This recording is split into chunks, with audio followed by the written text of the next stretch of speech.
Good evening, Ariella. Thank you very much for joining us today at this Sport Leadership Series with World Tourism Forum Lucerne and World Travel Market in London. And today we're talking about biodiversity and tourism. So you are head of conservation and tourism for the Rwanda Development Organization. And one of your big success stories from Rwanda is a mountain gorilla. So maybe we can start, if you can tell us a little bit about the current status of the mountain gorillas and what you attribute the success to. Thank you, Shaun. Good evening. Very pleased to have this conversation with you.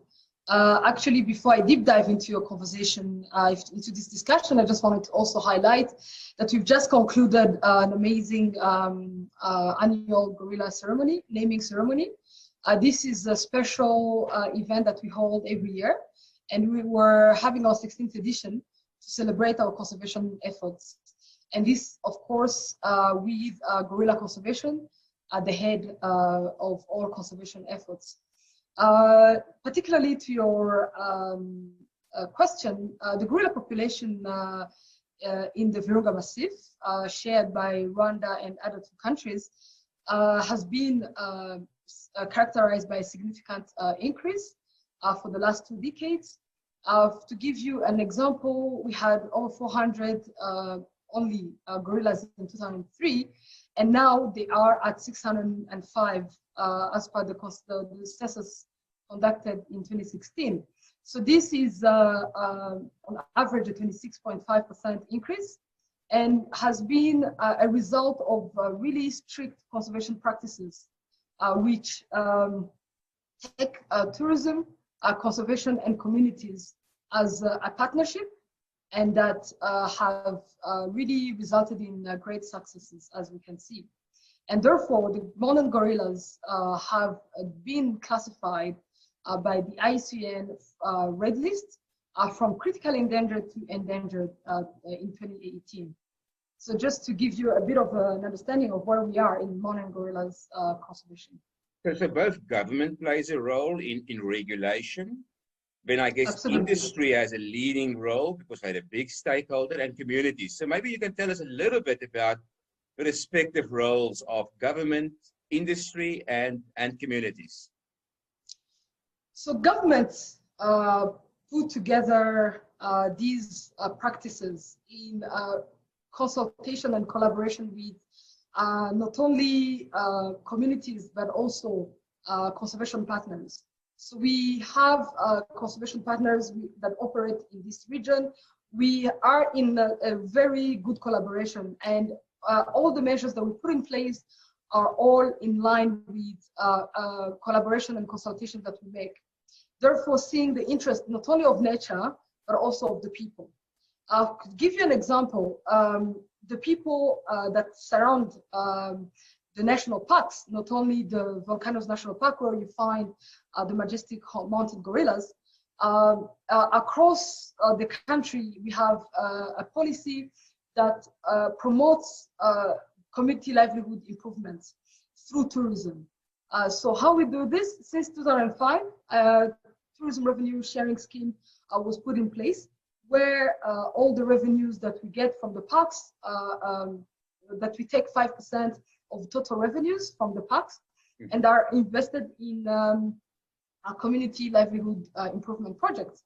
And these are schools, health clinics, markets, roads, and other infrastructure. And since 2017, that portion increased from 5% to 10%. And therefore, we have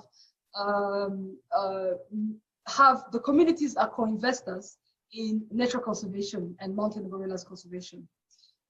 Since this project started, since this program started, we have invested over $5.5 million in community projects. These community projects are not designed by government, they are designed by the communities themselves with the help of the local government for guidance and any other technical support. So how did COVID impact the revenue flows? Maybe you can also give us a sense of the scale of revenue. What percentage of your conservation budget in parks come from tourism? And then how did COVID impact that? Our conservation efforts are entirely supported by tourism. Maybe at 99.9%, if I have to put it that way, because everything that we do, most of the things that we promote in Rwanda is eco-based, is ecotourism, and therefore conservation of these natural resources is of paramount, is very important, because our tourism is mostly based on nature conservation. And therefore, it is only fair to reinvest back into conservation. So how did COVID impact your tourism flows and consequently the negative impacts? Well, like every other country, Rwanda has been impacted by COVID. As you probably know, we have across the world, the tourism industry is really affected.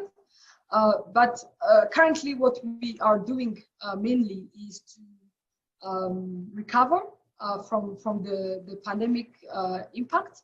And what we're doing currently is to position our domestic and regional markets as the markets to look at right now. And we've had a great response from not only the industry leaders, the industry operators, but also the customers themselves, because they are looking for also experiences and also for travel opportunities in a world that is not entirely open. So therefore, it has come at the right time, and this is how we are responding to the impact of COVID.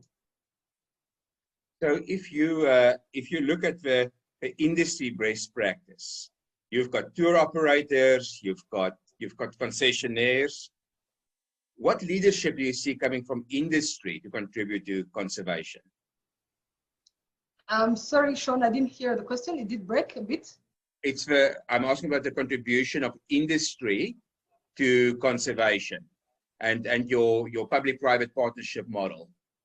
Oh, absolutely. Actually, the industry has been a great partner in all this. As I said earlier, the industry operators have embraced our conservation policy in the sense that they have chosen to invest in these conservation areas so that they can contribute to the success of our conservation efforts.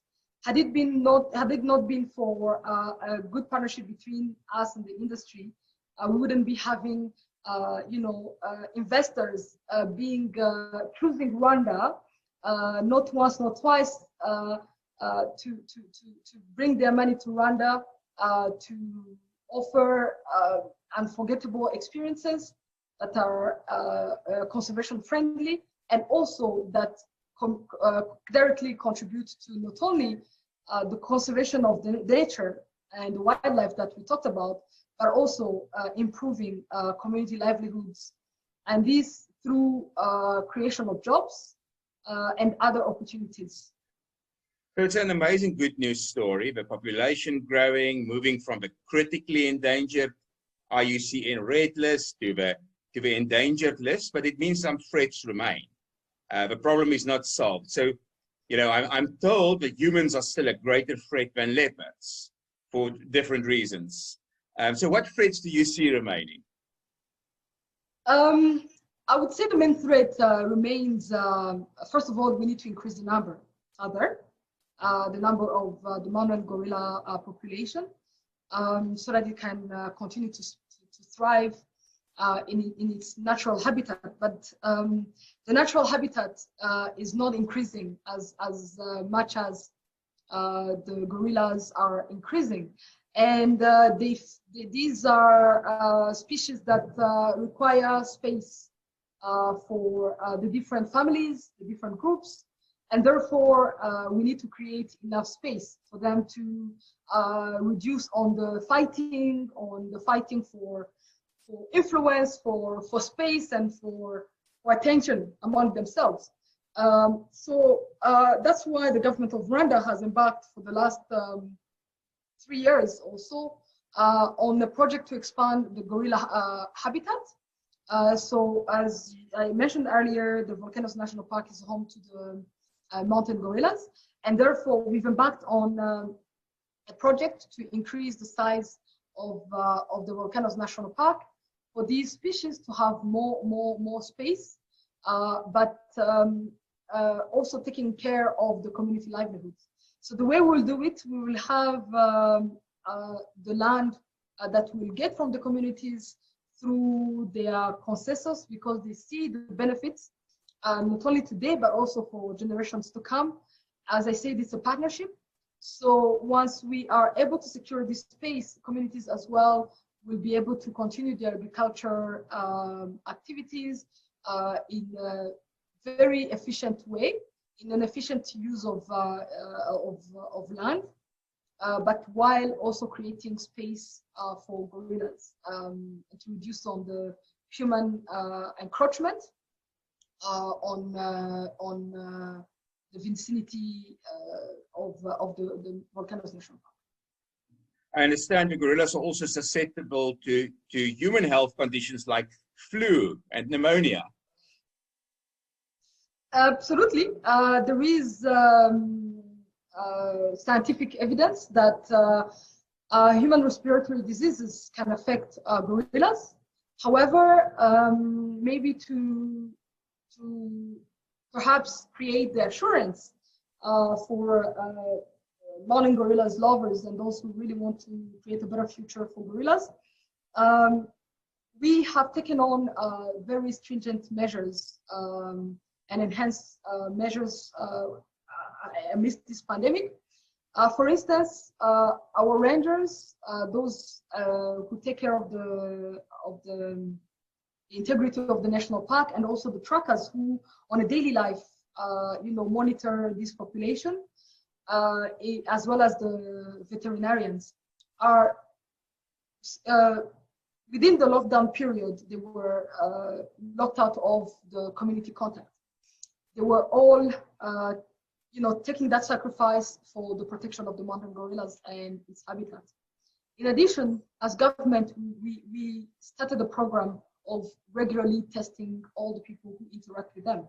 So every 2 weeks, our staff are in the national parks are tested for COVID-19 to make sure that even if there is no currently evidence that gorillas can catch the COVID-19, but at least we are taking those measures to ensure that such diseases that have in the past, similar diseases that have in the past affected mountain gorilla populations or great apes in general, those risks can be mitigated.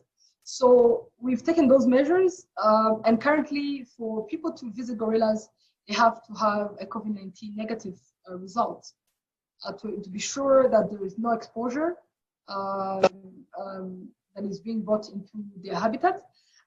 Additionally, we've increased the number of meters for visitation purposes from 7 meters to 10 meters to increase the distance further and to protect mountain gorillas.